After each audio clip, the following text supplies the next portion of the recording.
We got a technical, is it working now? Okay. Yeah, I know. That's right. That's right. All right. The committee will please come to order. A quorum is present. Without objection, the chair is authorized to declare a recess at any time. Pursuant to Committee Rule 5B and House Rule 11, Clause 2, the chair may postpone further proceedings today on the question of approving any measure or matter or adopting an amendment on which a recorded vote or the yeas and nays are ordered. The committee will continue to use the electronic system for recorded votes on amendments and passage of the bills before the committee. Of course, should any technical issues arise, which I do not anticipate, we will immediately transition to traditional roll call votes. Any procedural or motion-related votes during today's markup will be dispensed with by a traditional roll call vote. Now, pursuant to notice, I call up a report containing a resolution recommending that the House of Representatives find former President William J. Clinton in contempt of Congress for refusal to comply with a duly issued subpoena issued by this committee. The clerk will report the report, which has been distributed in advance. A report containing a House resolution recommending that the House of Representatives find former President William J. Clinton in contempt of Congress for refusal to comply with a duly issued subpoena issued by the Committee on Oversight and Government Reform. I ask unanimous consent that the report be considered as read and open for amendment at any point. Without objection, so ordered. The chair recognizes himself to offer an amendment in the nature of a substitute. The clerk will please report the amendment. An amendment in the nature of a substitute to the contempt report is offered by Mr. Comer of Kentucky. Without objection, the amendment is considered as read and the substitute will be considered in its original text for the purposes of further amendment. I now recognize myself for 5 minutes for a statement on the report. Today, the House Committee on Oversight and Government Reform meets to advance 2 resolutions recommending that the House of Representatives find former President Bill Clinton and former Secretary of State Hillary Clinton in contempt of Congress for refusing to comply with duly issued subpoenas. The committee does not take this action lightly, but subpoenas are not mere suggestions. They carry the force of law and require compliance. Former President Clinton and Secretary Clinton were legally required to appear for depositions before this committee. They refused. As Democrat Ranking Member Garcia stated, and I quote, "Defying a congressional subpoena is highly illegal," end quote. He also stated, and I quote, "No one is above the law." Actions have consequences.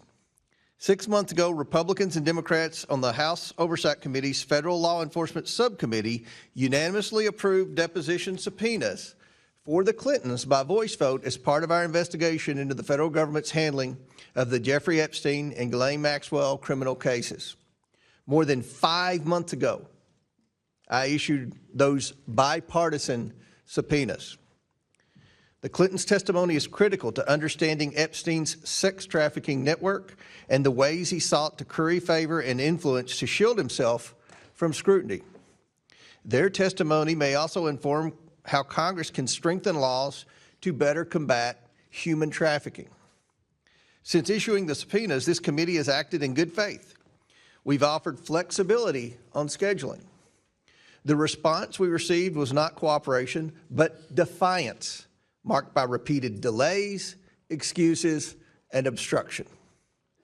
The Clintons claim they have been treated unfairly because this committee accepted written statements under penalty of perjury from former U.S. Attorneys General Holder, Lynch, Sessions, and Garland, as well as former FBI Director Comey.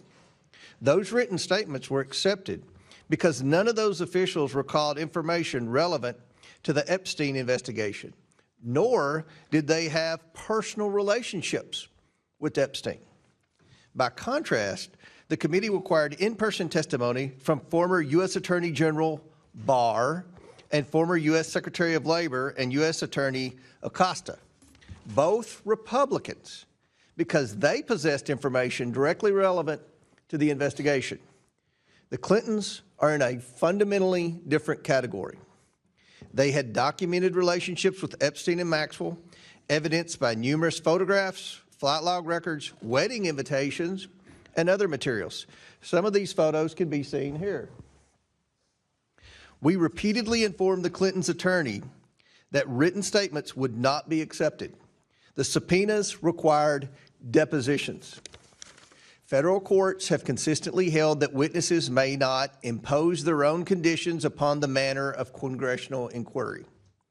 Yet the Clintons attempted to do exactly that, submitting brief, bulleted written statements that are neither comprehensive nor responsive to the committee's many unanswered questions. No witness, not a former president or a private citizen, may willfully defy a duly issued congressional subpoena without consequence. But that is what the Clintons did, and that is why we are here today. I would expect bipartisan support for enforcing those subpoenas by voting in favor of these resolutions. Unfortunately, it appears that Ranking Member Garcia has chosen to follow marching orders designed to distract from the issue at hand. I hope I'm wrong about this. Over the weekend, Ranking Member Garcia made clear that Democrats intend to divert attention from the Clintons by instead calling for Attorney General Bondi to be held in contempt. The difference is clear.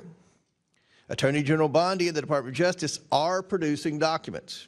While the pace is slower than any of us would prefer and must speed up, I believe that much of the delay involves the Department of Justice trying to take care to redact victims' personal information. By contrast, the Clintons have flatly refused to appear at all, despite repeated warnings that the committee would move forward with contempt proceedings. Today, the Clintons must be held accountable for their actions, and Democrats must support these measures or they will be exposed as hypocrites. We must do what is necessary to uphold Congress's investigative authority, which is imperative to the legislative process. And we are doing so to demonstrate to the American people that justice is applied equally to everyone, regardless of position, pedigree, or prestige. I urge my colleagues to support this contempt report. I now yield to Ranking Member Garcia for his opening statement. Thank you, Mr. Chairman. I want to just make one thing clear.